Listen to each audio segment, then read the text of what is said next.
That's life. That's what all the people say. Welcome to the meaty part of the curve, 30 minutes of fundamentals, tech, teaching, and talk. We're your hosts, Jeremy Bond and Sandra Brown. She's back this week, folks. And we'll be here weekly hosting a webisode featuring special guests, surprises, and straight talk about the day's instructional challenges. The views and opinions expressed on the meaty part of the curve are exclusively the thoughts and opinions of the hosts and or guests and do not necessarily reflect those of Central Michigan University. And Jack, no, you're not alone. Kendra and I are here with you. But in terms of our listening audience, you do, at least for the moment, appear to be all alone. I think that's my fault. At the end of last week's show, and Jack was here with us last week, we had Derek Lieb on from the help desk. Derek did an amazing job. But as I wrapped up last week, I could not recall for the life of me what we were supposed to talk about this week. And that's because Kendra normally takes care of me in those kinds of situations, and she wasn't there to do it. Before we jump into the content, though, Kendra, we all know you were at UPSIA. Yes. You gave a presentation Yes. with Stephanie Bechtel and Dr. Richard Hayes. Yes, I did. How did it go? It went very well. We had about 20 people in our session. We were talking about our faculty partner program and faculty learning community and how we do them virtually. So it went very well. And Philly is a beautiful city. They met Benjamin Franklin. We met Benjamin Franklin, yes. I asked Stephanie if you were able, because he's somebody from history I'd love to meet, and I asked if you'd managed to get an autograph.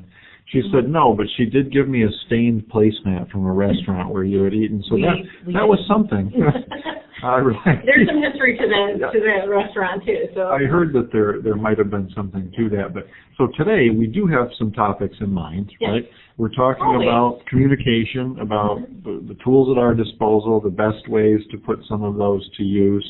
And we've done some research to underpin our conversation today and pulled some things together. We're definitely in a technology-driven era where I think it's safe to say that most of the communication methods we have at our disposal rely on some form of technology, right?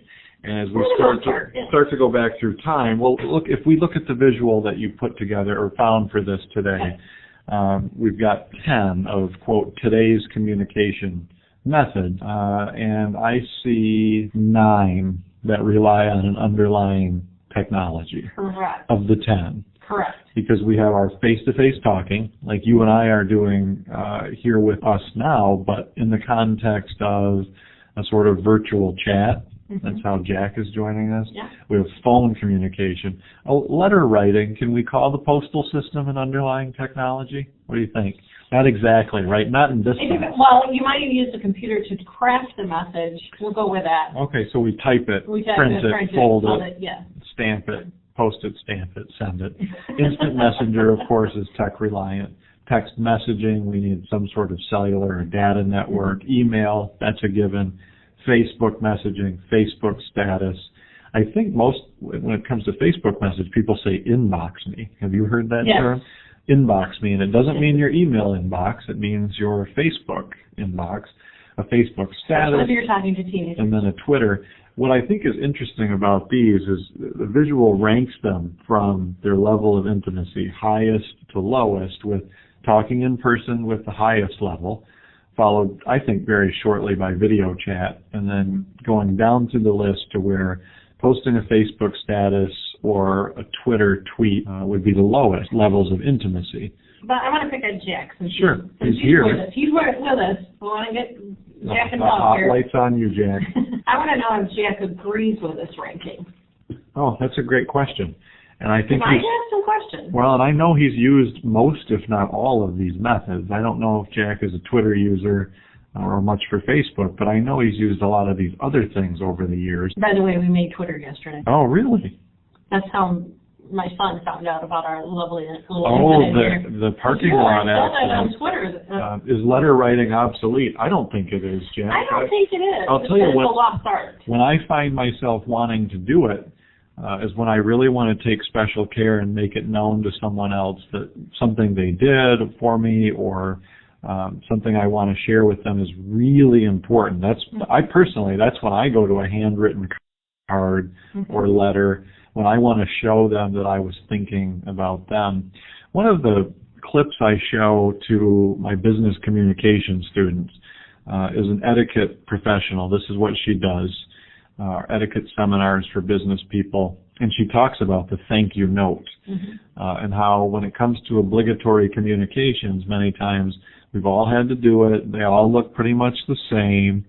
And what she encourages in any form of communication from her audience is to stop and think about the relationship you want to have with the recipient of your communication. And I think this gets at some of the other stuff we pulled together. Yes. And she says, if you think about it that way, then you'll do things differently. And she uses the example of having been given a gift from a friend, candlesticks, which I don't know that people trade those as gifts much with each other, but in any case, candlesticks. So, of course, the first note says, dear friend, thank you for the candlesticks. I will think of you whenever I use them. We're friend Rinda. Well, then she thinks about her friend and the relationship she wants to have, and she writes a completely different note in which she says, you have exquisite taste. The candlesticks are beautiful. You spoil me. I will think of you every time I use them. Sincerely, Rinda. And she points out the difference in what that person's going to do with the note now. And you know where I'm going with this. You visit a retail establishment, they may have some thank you letters, some communications they received posted. They have the really well-written, nice ones posted, not the, you guys are great, see you next time. That's not what ends up on the wall. But I'm veering off a little bit. But I know exactly exactly what you're saying. Zach just graduated. Right. I made him. He had to write a bunch of thank you notes. He had to write a bunch of thank you notes, and he had just such a joyous time doing that. But the ones we got in return, there's about a handful that I kept. One, either they were kids that we knew very, very well, but also the messages they wrote in them. Well, they're more personal. I'll confess that I did not keep the thank you note that Zach sent us. I throw everything away. I'm sort of obsessed. My wife keeps everything, so we're really fantastically balanced. When she leaves the house, I sneak things and throw them away. But it was personalized, and it was nice. And I've known Zach since Zach was in diapers, and it was nice to get that sort of card. So in a teaching context, right? Right. We know, and we're getting there. Yeah, let's because Jack is thinking, sure, he knows how to write thank you letters. Jack's a good communicator, but we found some research that really speaks to what we want to speak to, and that's learner engagement, learner success, learner performance. Yep. In an online blended or even tech facilitated setting, because let's face it, even when you're teaching in a classroom, your students want to get in touch with you in between classes. What are they doing? They're emailing, texting, leaving voicemail, things of that nature. And so what we have, what we pulled is a visual representation, a framework from some researchers at the Ching Institute of Management and Health in Taiwan. And I like it because it's good, it fit. And they identified these 6 key areas that contribute in a meaningful way, and this is from andragogical research, so for clarity, we're talking about adult learners, but contribute to their success and engagement in their learning. And so some of them are obvious, I think, but they're the ones we want to delve into a little bit, right?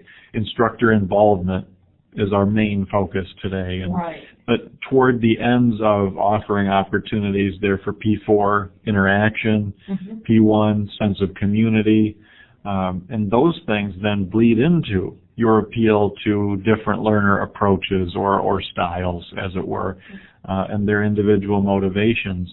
And with adult learners, too, it's important not to lose sight of the fact that they have experiences that can enrich the process as well, and their own life characteristics and things that are worth considering. So what we're thinking is, with all of this in mind, we want to talk about really sort of when to use which. Please educate me, because I'm even confusing myself these days. When you should use which type of communication. Yeah. And I don't know that any one formula is going to give us the answer every time, but we had some good conversation around this, I think. And so one consideration is expedience.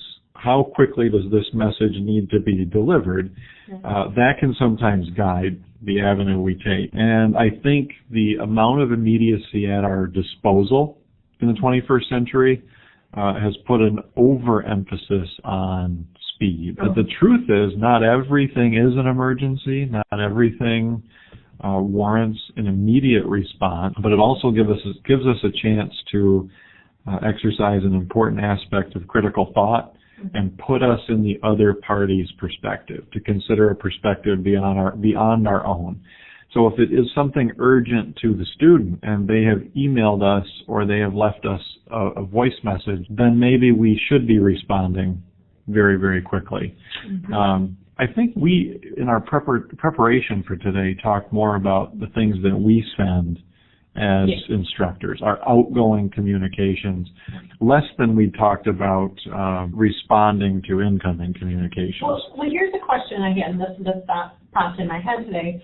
I know the general rule of thumb has always been how you receive the communication is how you should respond. And I think that leads us astray sometimes. I think it does. And in some of our conversations as we've talked about things, is that always appropriate? And I'm going to pick on an incident earlier today.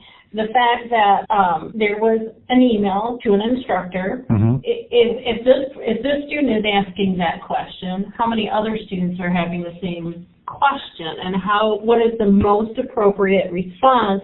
Or is it a two-way response to where they need to email back the student's individual question or say, hey, I'm going to post this to the whole class because it's most appropriate? Sure. Or do you just post to the class and never respond to the student? You know what I'm getting at? Right. Well, if I do the latter, I can talk to you about what I've done, and maybe Jack will want to jump in. So I think anybody who's taught has had that situation. A student writes you a question, and you realize this is probably on the minds of others too. If, in any case where I've decided to post it to the whole class, then I will make note of, based on a question I received from one of your classmates, I'd like to offer this response to all of you. What I don't do is name the student who privately contacted me. Correct. Because I don't want to make the assumption that they want that recognition. And just recently, to take another real-life example, because I'm back in the classroom on the other side myself, once again as a student, one of my classmates did send some questions that were then answered with her name on them, and she really was very uncomfortable about that. It wasn't what she was expecting. She's moved on. It wasn't a big deal, but I think some of us presuppose the recognition we may want is the recognition everyone else wants. But most of the time, I've done both. I've written back to the student really quickly and said, this is a great question. I think everyone needs the answer. Stay tuned. I'm publishing an announcement shortly. And that question of who is the audience for this message has to guide the tool we use in response. Jack, what are your thoughts here? Email works well when we want to preserve some anonymity, the privacy of the exchange with the student. I agree completely. So we need to consider the privacy need, the sensitivity of the issue. You know, obviously when we're going to discuss someone's performance, their grade, that's a private exchange. And in fact, I see more often than I would like attempts to handle that in generality. Blast messages. And I'm not picking on anyone or anything at CMU. My scope involves a few other institutions in some capacity at this point. Facebook all the time. Facebook does it too, where you're trying to address an issue that really doesn't involve everyone, but you're sharing it as though it does. And the real risk, there's so many risks, but probably the one of greatest concern is the person for whom the communication is meant that needs to think, oh yeah, I didn't work very hard on that, I didn't do as well as I could have. They may not even realize, based on a general communication, that could so readily be missed. And so that's something to consider too. We can't just fall back on how quick do I need to get this back. We really want to consider I want to throw this out those to other you things. and Jack. Sure. As we look at this slide here and talking about instant messaging or texting, do you allow your students to text you, or is that too close, is it too personal? No, I do, but I haven't always. I've had a text-enabled device for probably 5 or 6 years, and for the last 2 to 3, I've added my personal. I say personal. I use it here at work too. My email goes to it, my smartphone number, and I've invited them to text. Now, what I usually have a caveat there, and this goes back to something you said earlier, that we've heard this rule of thumb that, well, you emailed me, so I'll email you in reply. You sent a text, so I shall reply in text. That becomes an issue when the modality, the communication medium, is not the effective medium. People will try to address sensitive issues in an email, or if a student emails me and the email includes many questions, and I realize what I have to write in response is too lengthy. I want to talk to this person.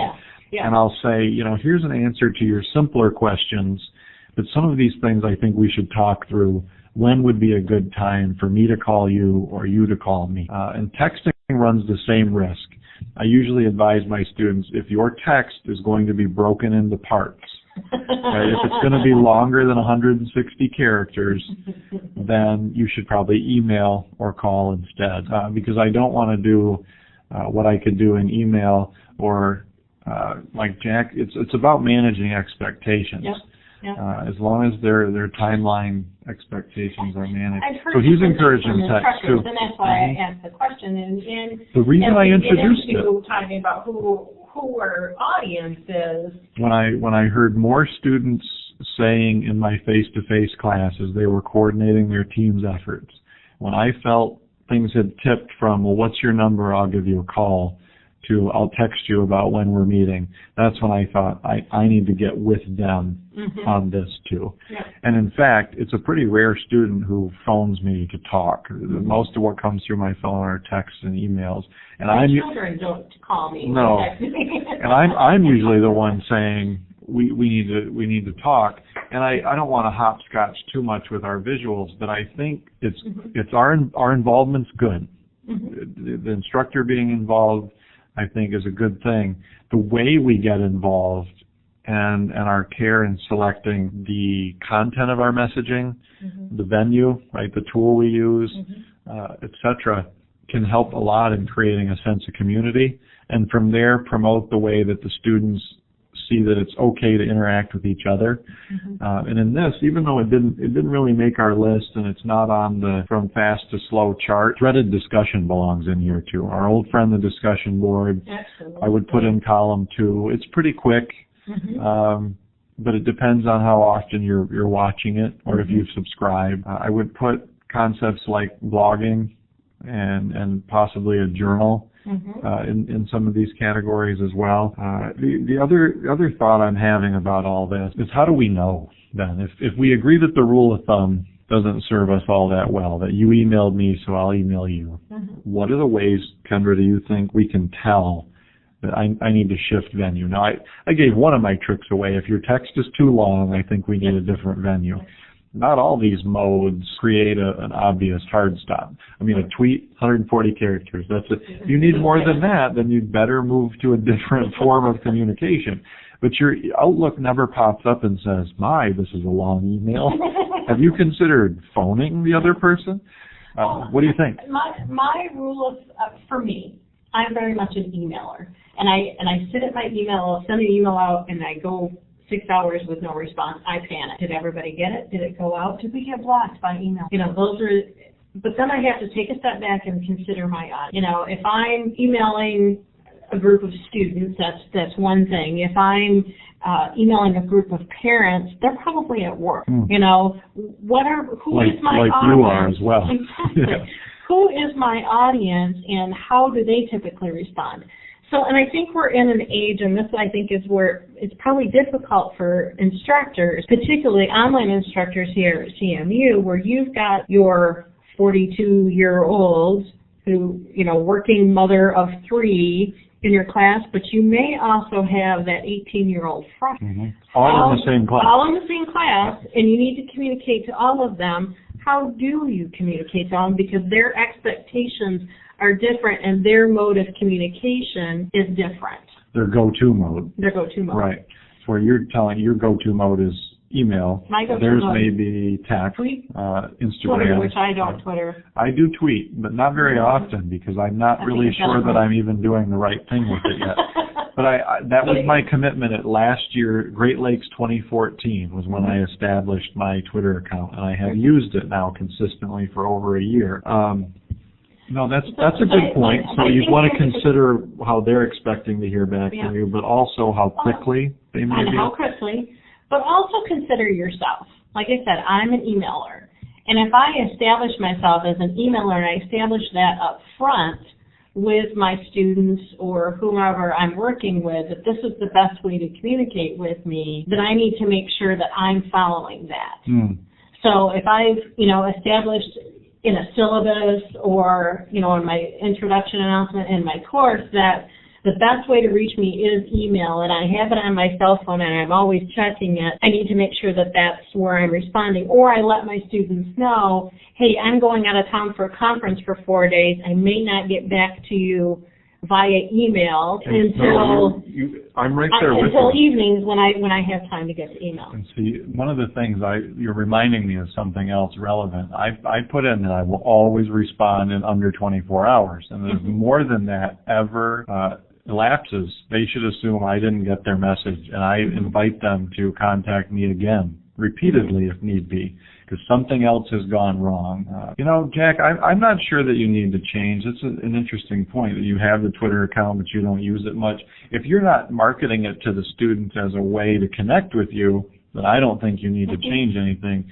The fact that you don't use it much would only concern me if it were on your syllabus, for example, or if you mention it in your intro in a place where students might say, oh, good, I'm going to go out and follow Dr. Logo Marcino, and then they realize you don't really ever go out there and tweet. But otherwise, I'd say no, and I think that's a great question, very fair question. The last thing before we start to move toward wrapping up, few things actually. First, Kendra, beautiful hook all the way back to our pilot episode about student demographic. It's hard to believe that was 6 weeks ago. It's a couple of things. If you want to go to that next slide, as we talk about some of these considerations, and we've kind of hit on this as we've gone along today. Right. I want to dive into the content, thinking about how we say what it is we have to say. Yeah, a couple of things I want us to always consider is the nature of the message. Is it intended for an individual? Sometimes that will make a difference in how you choose to communicate and or respond. But something that's not on here that I was thinking about as we were talking is, what level of professionalism do you want to convey? Okay, so tweeting, as you talk about that intimacy, it's much more social. It's much more social. If it's something that you want to convey in a professional manner, as this is your course policy, you're probably not going to want to tweet that. And so sometimes we have to think about what kind of record we may need from and the longevity of that message. Is it something you want students to keep long term? Is it something you want to document long term? Well, tweets actually never go away. Well, yeah, I know, but if it's something you want, unless celebrities will tweet crazy things and then try to delete them, that doesn't work. Someone has already seen whatever crazy thing was tweeted. But in that same vein, with the idea of professionalism, we have to consider too. Print communication, the student is going to put his or her own tone on it. Human nature is unfortunately to tend to put a stronger, more negative tone. It really makes a method that I don't think I've invented this, but I'll clean it up for the show and call it the challenge sandwich. Normally there's a different word in place of challenge, but I think it's worth being kind and greeting the student and saying, I'm glad you asked me this, or I'm glad you could take this time to talk today. The things that you're really doing well are the following. Where I need more from you, or where I think you're capable of more, are in these areas. But do continue to do these other things, and by all means, please reach out to me as often as you need to. And I don't think that's rocket science, but I'm drawing from that piece we had Deb Snyder put together for us years ago, and she talked about just how much impact communications from us as instructors and administrators can have on the recipients. And once again, if you stop and consider it like that, Sometimes we will do things differently. And that's what I was thinking about when I went on a little bit in our planning meeting about the Rita Pearson TED Talk about how every student, she said every kid needs a champion. Her context was K-12. I think every learner needs a champion. We oftentimes don't know what else others are facing. Almost all the time, we're unaware of what others are facing, and we can be someone that helps someone advance their educational career without adding to their general level of strife. And that's the balance that we're seeking out. And it's as good of an intro as any to next week's topic. I think we have a guest lined up next week, Amy Lilienfeld, who has taught online and in other settings for CMU for a good long time. Currently geology, 105, an undergrad level online course, but has also done a lot of teaching at other institutions around the country. Geography. Geography. Those are not the same, apparently. Is going to be with us, and we're going to delve into the issue of how to get student involvement in synchronous interactive opportunities. So I'm hesitant to use the word chat because there's a lot more to it than the old text chat, but how to get students involved. I'm thinking about the Field of Dreams with Kevin Costner. He, of course, told us if you build it, they will come. She has found that she's built it and nobody is showing up. And so we're going to start from that point next week and get some ideas from her. And hopefully from Jack and anybody else who might see fit to join us. And we'll have this podcast, this recording will go out online in the repository in the next few days. And we'll put the links to some of these visuals, the research that we used for today's session, and maybe even a link to Rita's TED Talk because it's just very inspiring.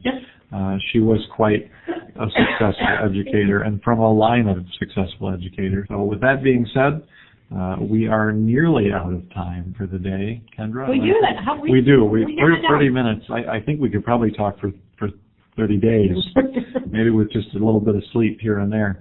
But with all that being said, remember, everyone, keep calm and aim for the meaty part of the curve.